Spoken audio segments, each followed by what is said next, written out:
Salut, c'est David et vous êtes sur Monsieur Cheveux, la chaîne d'infos sur la perte de cheveux et ses solutions.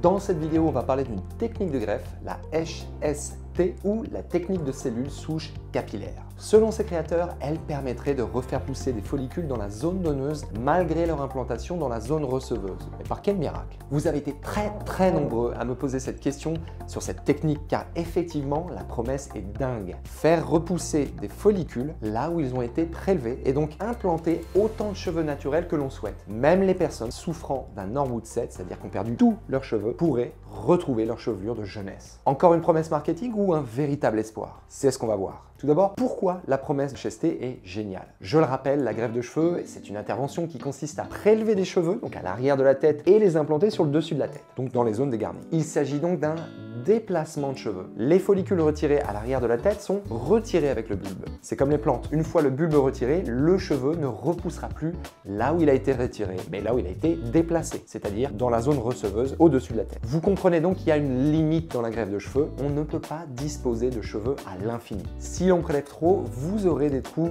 dans la chevelure, à l'arrière et sur les côtés. Si votre alopécie est très importante, il n'y aura peut-être pas assez de cheveux à prélever à l'arrière de la tête pour pouvoir recouvrir toutes les zones dégarnies de votre cuir chevelu. D'où l'importance d'être prudent et de ne pas confier sa tête à n'importe qui si vous voulez éviter cela. Si vous préparez un projet de greffe, n'hésitez pas à voir ma vidéo la plus complète pour éviter les dangers et les ratés. Et n'oubliez pas de vous abonner pour devenir intraitable sur le sujet. Vous savez maintenant qu'il faut prélever le bon nombre de follicules dans la zone donneuse. Vous comprenez sûrement en quoi la HST est une révolution. Si elle permet effectivement de prélever autant de follicules que l'on souhaite à l'arrière de la tête sans endommager la zone donneuse, à vous la chevelure de rêve.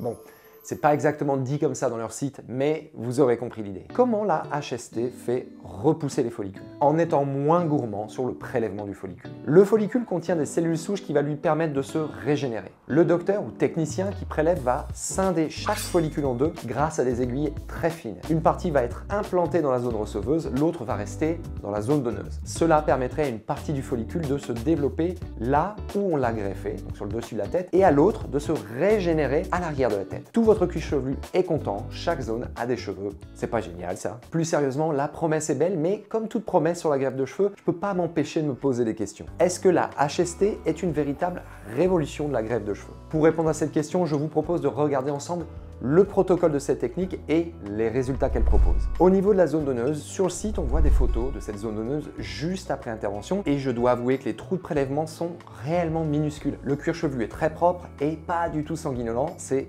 vraiment clean. Ils expliquent sur le site que c'est le bénéfice d'utiliser des aiguilles extrêmement fines pour le prélèvement. L'aiguille est probablement plus fine que le follicule, donc elle ne prélève qu'une partie du follicule, peut-être la moitié, et c'est pour cela que le follicule il peut se régénérer et faire pousser des nouveaux cheveux à l'arrière de la tête. On voit également une photo de la zone donneuse avec les cheveux qui ont repoussé et on ne voit pas de perte d'épaisseur. Là, deux choses. Soit c'est une véritable révolution, soit il y a eu très peu de follicules prélevés lors de la séance, ce qui explique que l'épaisseur de la zone donneuse reste intacte. Une autre question vient par rapport à l'extraction. Est-ce qu'elle prend beaucoup plus de temps qu'une extraction de FUE classique et peut-on prélever autant de cheveux en une séance? Ah oui, imaginez dans le même geste devoir couper des follicules en deux et les extraire sans les abîmer à l'aide d'aiguilles microscopiques. Ça doit demander beaucoup de précision et de minutie, donc prendre énormément de temps. Un autre point important pour moi, c'est évidemment le résultat dans les zones implantées et la densité. Sur le site, il y a donc plusieurs avant-après, j'ai été les regarder. Au premier coup d'œil, le résultat est plutôt agréable, la ligne frontale est vraiment naturelle et progressive. En revanche, le nombre de follicules extraits lors d'une séance est relativement faible au regard des zones à regarnir et la densité est plutôt moyenne. On voit encore pas mal le cuir chevelu entre les cheveux et il y a un décalage de densité entre les zones encore denses du cuir chevelu et la zone implantée. Du coup, j'aurais tendance à me dire que cette technique a une limite, on ne peut pas extraire autant de follicules que d'autres techniques à l'issue d'une seule séance. Il faut donc probablement répéter l'opération plusieurs fois pour obtenir un bon niveau de densité. La phase d'extraction doit probablement être plus longue qu'avec d'autres techniques, ce qui explique ces chiffres et la densité assez moyenne du résultat. Autre chose qui m'a interpellé, c'est le barème avec les tarifs. On est encore sur un prix par follicule, chose qui ne se voit plus beaucoup de nos jours et les tarifs sont extrêmement élevés. On est entre 5 et 9 € du follicule, ce qui est extrêmement cher et qui explique pourquoi le nombre de follicules par intervention est plutôt bas. Cette intervention est donc clairement réservée à une patientèle très aisée ou qui a économisé pendant plusieurs années pour se payer cette technique. Quel est le réel bénéfice de cette technique? Vous allez me dire, Oui, mais les follicules repoussent dans la zone donneuse, donc cela peut justifier le prix. Vous avez raison, mais je me pose une autre question. Est-ce qu'un follicule de 4 cheveux divisé en 2 lors du prélèvement va refaire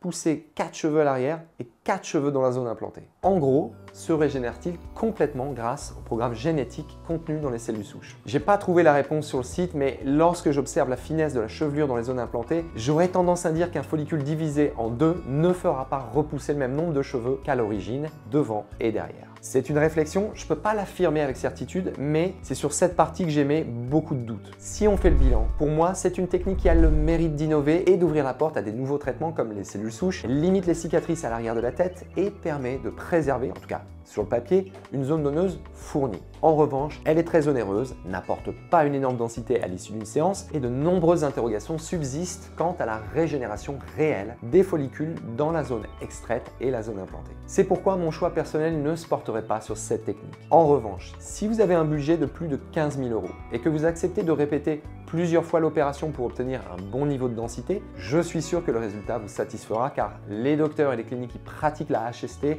ont l'air minutieux, expérimentés et ils apportent le plus grand soin à leurs patients. J'espère que cette vidéo vous a été utile pour vous forger votre propre avis. Si c'est le cas, vous pouvez liker la vidéo ou me le faire savoir en commentaire. Et vous pouvez également suggérer des sujets de vidéo en commentaire. Si vous souhaitez obtenir des conseils sur votre projet de greffe et être accompagné dans cette démarche, n'hésitez pas à prendre un appel gratuit avec un des membres de mon équipe pour obtenir un diagnostic personnalisé. Le lien se trouve en commentaire sous la vidéo. Je vous dis à très bientôt pour une prochaine vidéo. Tchuss!